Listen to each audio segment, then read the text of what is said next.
When Tinubu started with this ticket, he thought that it would sell in the north.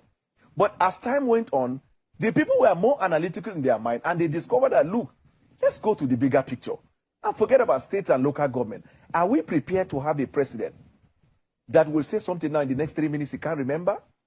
Somebody will have to fill up the space. Are we going to have a president that will show up in a meeting now and you won't see him after 3 weeks? We've seen the movie before. Are we going to have a president who has not been able to answer the question relating to drug-related cases that people have leveled allegation against him?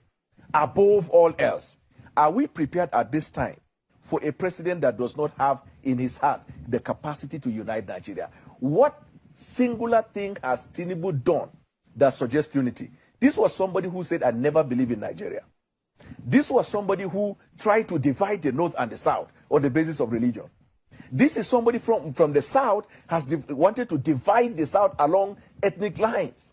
Now, he does not have the capacity or the temperament of one who will unite Nigeria. We're even talking about unity. Now, let's talk about economy. This is somebody who he will try to replicate what he did in Lagos, in Abuja. Now, what did he do in Lagos? The Alpha Beta, his company, took over the state revenue collection. If he becomes president, FIRS will be taken over by Alpha Beta. Now, reflect other things. When they say his wife supplied diesel, translate it to the national. When they say his son managed billboard, translate it to the national. It becomes a dynasty rather than a democratic government where everybody will have a feel of Nigeria.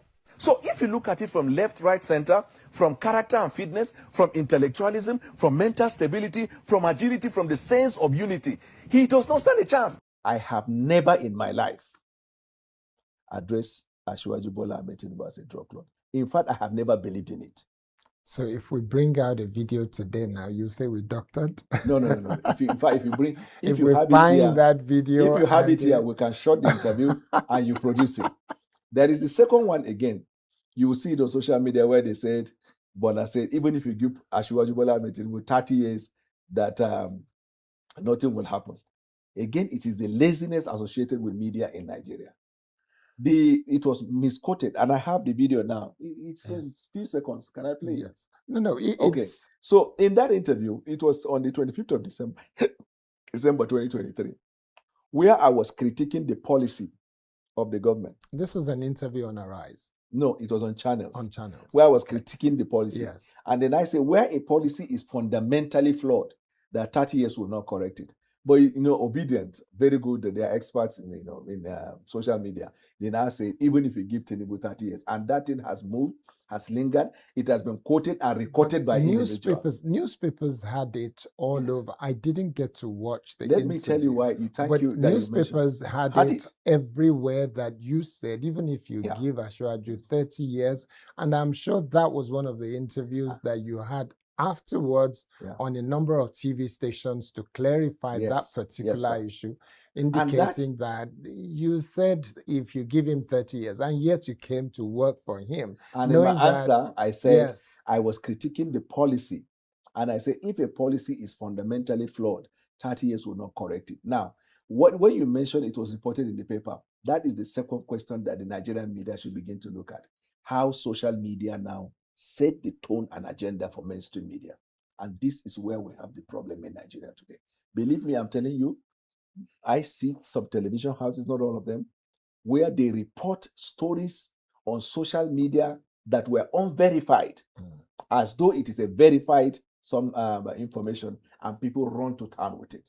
This is the danger of life. And what I said in that one, it was very easy to verify before somebody fly with it. If, for example, assuming you're running a newspaper and you see on social media that Bwala says something like that, wouldn't, for the purposes of verifying your information, which is part of the ethics, wouldn't you say, let me go to the source? Now, as a researcher, I will tell you the discipline in research. It is not enough that you are citing a reference or that you come across a reference.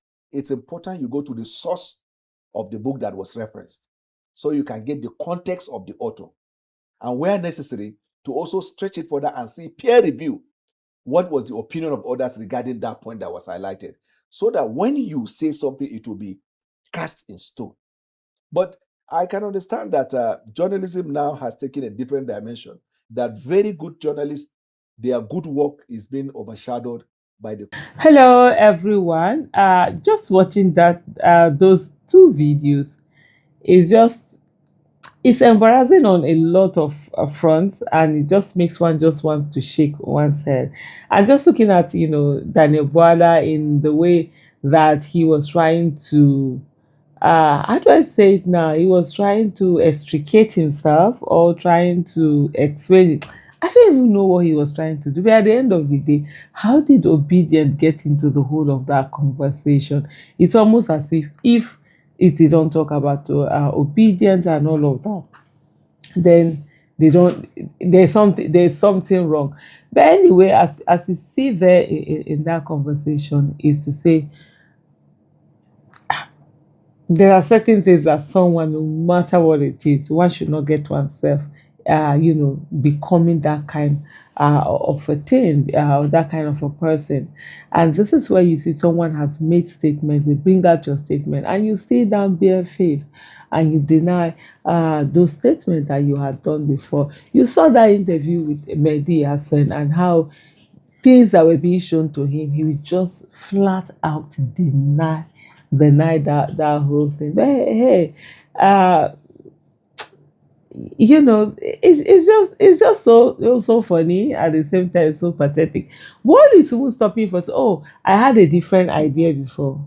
I had different thoughts. This is what I thought before, but I found that it's not like that.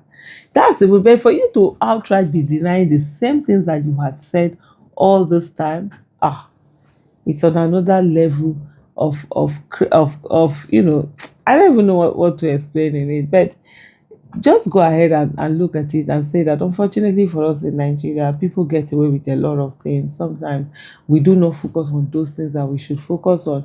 We're more comfortable holding people who do not owe us anything accountable rather than hold the people who actually owe us accountability accountable. And that is how we've gone all these years. And there are people who actually do everything, do get away with it, because the more audacious they are in doing things, no matter how bad they are, the more they are able to get away with it.